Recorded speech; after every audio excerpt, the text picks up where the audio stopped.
Incluso el instructor debe también enterarse del pasado del investigado o acusado antes de decidir. Hace unos días se conoció una carta del detenido paramilitar Francisco Villalba al presidente Álvaro Uribe. Allí Villalba le pedía perdón al jefe de Estado por sus señalamientos a él y a su hermano por la masacre del Aro. Yo lo que le puedo decir sobre esa carta fue que yo en ningún momento hice la carta como lo han dicho diferentes medios o como lo dijo el señor Sergio González. Yo en ningún momento redacté esa carta. Esta semana, el señor expresidente Álvaro Uribe citó a su finca algunos medios para leerles una proclama llena de mentiras e interpretaciones amañadas.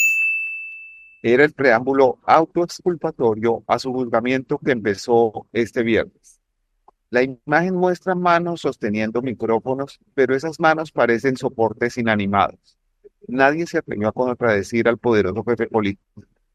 Le aceptaron como cierto el sartal de deliberadas imprecisiones y de maliciosos señalamientos a los jueces que se han atrevido a investigar. No obstante, justo es decirlo, el exmandatario subyúdice dijo una verdad.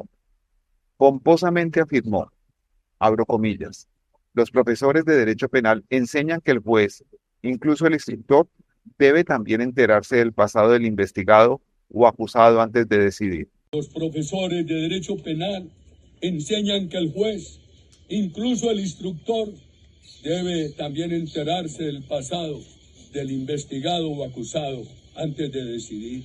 Pocos consejos más oportunos que los del imputado por soborno de testigos y fraude procesal. La presión indebida a testigos ha rondado por mucho tiempo y en al menos 3 episodios a quien por fin se siente en el banquillo de los acusados, aunque sea solo para esperar la prescripción que llegará el año entrante después de tantas demoras. Uno de esos testigos en el historial del ahora juzgado fue el paramilitar Francisco Villalba, quien participó en 1997 en la masacre del Aro. Allí mataron a 17 personas, violaron a las mujeres frente a sus hijos, amarraron al tendero un palo y le arrancaron los testículos, los ojos y por último el corazón para que el pueblo escarmentara. Villalba aseguró que 2 helicópteros sobrevolaban mientras se ejecutaba la, entre comillas, operación militar. Uno era el de Carlos Castaño. El otro helicóptero era el de la gobernación de Antioquia, según él, cuando el gobernador era Álvaro Uribe. Villalba también dijo que antes de la matanza asistió a una reunión en la que estuvieron, abro comillas, Álvaro Uribe y Santiago Uribe, el señor Mancuso, Cobra, 90, Carlos Castaño, mi persona Junior y los 22 hombres que yo tenía bajo mi mano. Hasta ahí las comillas. En 2008, de manera misteriosa, apareció una carta en la Casa de Nariño que aparentemente Francisco Villalba, casi analfabeto, le dirigía al entonces presidente. Abro comillas. Quiero pedirle perdón a usted por haber mancillado su nombre y por ponerlo en la palestra pública. Hasta ahí la cita. Uribe exhibió la misiva, pero jamás pudo explicar cómo había llegado a sus manos, por qué razón no tenía sellos de erradicación ni registro de entrada. Mientras tanto, el paramilitar aseguró que se enteró de la existencia de esa carta cuando la vio publicada en televisión. Aclaró que había firmado muy puesto huella a un papel en blanco, pero porque le prometieron un traslado de cárcel. Pero esa no era su letra, sino la del delincuente Jesús Amado Sarria, que había estado preso con él y tenía una amiga en común con el secretario jurídico del presidente. Esa amiga ingresó varias veces al Palacio Presidencial. Villalba se ratificó en su declaración contra el entonces presidente y la extraña retractación quedó sin efecto. Miren esto. Hace unos días se conoció una carta del detenido paramilitar Francisco Villalba al presidente Álvaro Uribe. Allí Villalba le pedía perdón al jefe de Estado por sus señalamientos a él y a su hermano por la masacre del Aro. Pero ahora dice que la carta no la escribió él. Dora Montero. María Cristina, Villalba asegura que esa carta se la entregó ya escrita a Chucho Sarria, el viudo de la monita retrechera. Este es Francisco Villalba, el paramilitar de confianza de Carlos Castaño y Salvatore Mancuso, quien paga una condena de 33 años de cárcel por su participación en la masacre del Aro. Sobre esa masacre, donde murieron 15 campesinos en 1997, Villalba ha dicho en varias ocasiones a la Fiscalía y la Corte Suprema de Justicia que el presidente Álvaro Uribe y su hermano Santiago estuvieron involucrados. Sin embargo, hace poco se conoció una carta firmada por el mismo Villalba con su huella digital donde le pide perdón al presidente. Yo, Francisco Villalba, quiero pedirle perdón a usted, señor presidente, por haber mancillado su nombre y ponerlo en la palestra pública. En esa carta también le ofrece decir la verdad. Quiero decir la verdad, no con el ánimo de acusar a nadie, pero sí con la necesidad de aclarar las cosas. Pero para Villalba su verdad sigue siendo la misma. Desde la cárcel de Itagüí, el paramilitar admitió que la firma y la huella que aparecen allí son suyas y dijo que firmó la carta por la promesa de su traslado de la cárcel La Modelo. Esta carta la hizo Chucho Sarria. Esa no es letra mía. La firma sí es mía y la huella sí es mía. Pero yo no me retracto ahí. Dijo que una semana después de firmar la carta le contó a la fiscalía y se ratificó en todas sus declaraciones. Yo denuncié enseguida cuando me sacaron a la fiscalía. Ahí la doctora tiene las denuncias y todo. La última declaración de Villalba tiene menos de un mes y en ella ratifica todas sus denuncias sobre la masacre del Aro. El testigo estaba condenado a 33 años de prisión, pero salió de la cárcel por decisión de un juez de ejecución de penas cuando habían transcurrido unos meses desde el incidente de la carta. 23 días después de estar en libertad, lo acribillaron con una pistola con silenciador.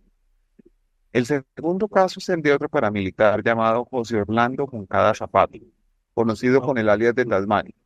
En 2007, una supuesta carta suya apareció otra vez de manera inexplicable, sin sellos de erradicación ni trazabilidad, en el escritorio del entonces presidente Álvaro Uribe. La comunicación tenía el propósito de desacreditar al entonces magistrado auxiliar Iván Velázquez, investigador de la parapolítica, un proceso que implicaba a muchos partidarios del presidente Uribe y a su primo, el senador Mario Uribe Escobar. La carta de Tasmania aseguraba que Velázquez estaba adelantando pesquisas irregulares contra el presidente Uribe sin tener competencia para hacerlo. Años después, en la cárcel de Palo Gordo, en Girón, Santander, Tasmania me contó que él no era el autor de ese escrito. Miren. Yo lo que le puedo decir sobre esa carta fue que yo en ningún momento hice la carta como lo han dicho diferentes medios o como lo dijo el señor Sergio González. Yo en ningún momento redacté esa carta, porque además no sé cómo se redacta una carta. Yo solamente lo que hice fue firmar un documento que él trajo en esos días. Más tarde me di cuenta de que era una carta que se le iba a mandar al presidente Álvaro Uribe. En la oscura elaboración y envío de la carta fueron mencionados, entre otros, un abogado llamado Sergio González, Santiago Uribe Vélez, hermano del presidente, y su primo Mario Uribe. Por esos hechos, el único condenado fue el abogado González, el cadena de aquellos tiempos. Lo sentenciaron 5 años y 10 meses de prisión. Ningún Uribe tuvo problemas. Tasmania, quien salió de la cárcel años después, grabó un video que considera un seguro de vida y que tengo guardado por si le sucede algo. El protagonista del tercer caso se llama Carlos Enrique Areiza. Cuando la Corte Suprema de Justicia ordenó investigar a Álvaro Uribe por la presunta fabricación de pruebas contra el senador Iván Cepeda, pidió la protección especial de 2 testigos, Areiza y Juan Guillermo Monsalve. Areiza aseguró que había firmado unas hojas en blanco, otra vez hojas en blanco, que terminaron llenándoselas para decir que Iván Cepeda le había ofrecido prebendas a cambio de implicar al hoy condenado exgobernador de Antioquia, Luis Alfredo Ramos, con los paramilitares. La carta le cayó de perlas a Álvaro Uribe en su arremetida judicial contra Cepeda. Sin embargo, Areiza confesó que realmente había entregado las hojas firmadas por petición de un militante de la extrema derecha llamado Jaime Restrepo, enviado a verlo por José Obdulio Gaviria, hombre cercano a Álvaro Uribe, a quien le dijo, comillas, hermano, yo estoy de verdad atemorizado, estoy cagado del susto, yo no quiero más esta persecución. ¿Qué tengo que hacer para que se pare todo esto? Entonces, narra Areiza, Restrepo le dijo, yo vengo en representación de las personas a las que usted llamó, entonces si usted nos quiere dar una muestra de confianza, fírmeme las hojas y listo. Yo miro a ver qué hago con eso.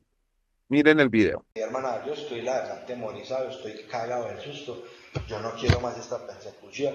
¿Qué tengo que hacer para que se pare todo esto? Entonces dijo, no, yo vengo en representación de las personas a las que usted llamó, ya si usted nos quiere dar una muestra de confianza, fírmeme las hojas y listo, y ya yo miro a ver qué hago con esto. Las hojas, ustedes las ven aquí, convertidas en declaración contra Iván Cepeda, fueron enviadas a numerosos medios de comunicación. Al menos 2 colegas las recibieron del abogado Gustavo Moreno, tan de moda en estos días. Areiza tenía razón en estar asustado de retractarse. Salió de la cárcel por un acuerdo con un fiscal llamado José Umbarila. 2 meses después, en abril de 2018, lo mataron a tiros en Bello, Antioquia. Tan pronto se supo la noticia, el expresidente Uribe publicó un mensaje de Twitter, que decía: comunidad, Carlos Areiza era un bandido, murió en su ley, Areiza es un buen muerto, sino que lo diga Cepeda. Tiene toda la razón el señor expresidente Uribe. Es bueno que los jueces conozcan estas casualidades del pasado antes de decidir. Esta es la columna. Muchas gracias.